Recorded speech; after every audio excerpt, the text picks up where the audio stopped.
PLN melalui subholding PLN Nusantara Power membangun pembangkit listrik tenaga surya berkapasitas 50 MW. Groundbreaking PLTS IKN 50 MW menandai awal dari perjalanan panjang menuju masa depan energi terbarukan. PLN Nusantara Power siap mengawal pembangunan PLTS ini demi masa depan ibu kota Nusantara. Nusantara Power untuk Nusantara. Inilah persembahan PLN Nusantara Power bagi IKN. Go Beyond Power, energizing the future.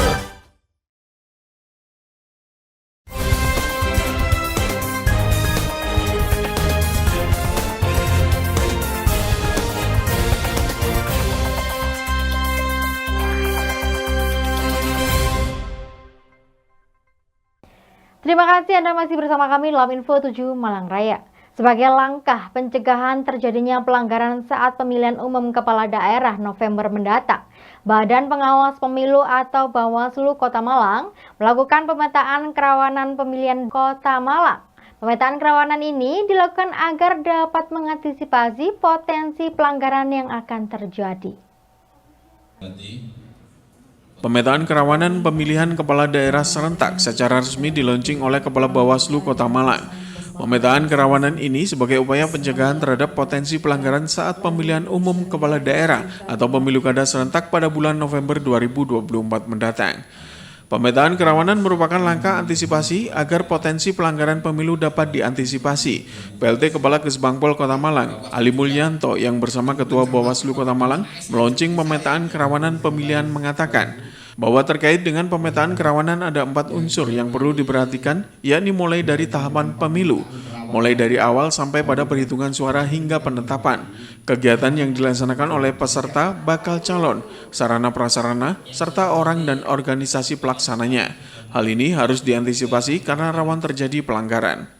PLT Kepala Bakes Bangpol menambahkan, selain 4 unsur yang terjadi kerawanan pemilu terjadi pada ASN, sehingga ASN perlu dilakukan sosialisasi, sehingga ASN tetap netral pada pemilu kada November mendatang.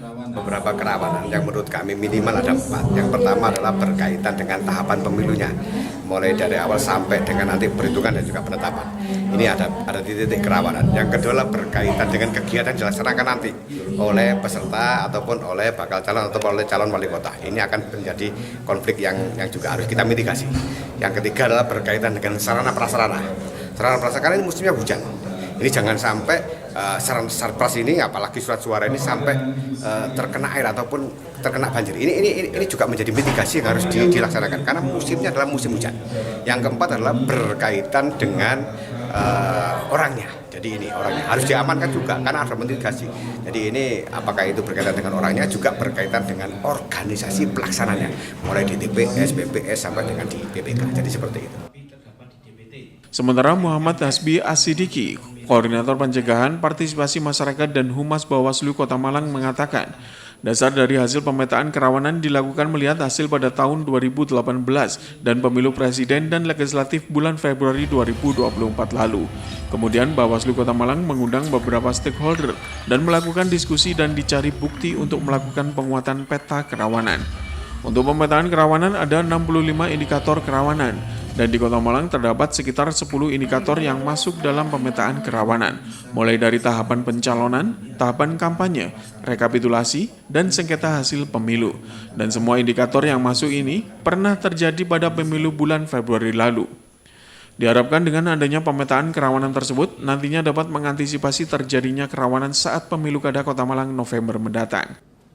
Awalnya hasil pemetaan hasil pemetaan untuk kerawanan selama pemilihan. Nah, dasar kita itu kita pakai selama kerawanan pada tahun 2018, kemudian pemilu 2024 yang kemarin yang ada di Kota Malang. Itu yang dasar yang kita pakai. Mulai dari ada di tahapan pencalonan. Nah, pencalonan kemarin waktu pemilu kan sudah ada sengketa ya masalah pencalonan. Kemudian kita ada di tahapan kampanye mulai perusakan, bahkan di tahapan mutar itu DPS sampai pembakaran itu yang DPS daftar pemilih sementara itu ada pembakaran perusahaan dan lain-lain, sampai yang paling rawan juga ada di rekapitulasi, ada di Kecamatan Gedung Gandang. Jadi kita sampai merekomendasikan kepada BPK Gedung Gandang untuk menghitung ulang. Dan terakhir itu ada sampai sengketa hasil pemilu yang kemarin terakhir. Simon Alfredo melaporkan.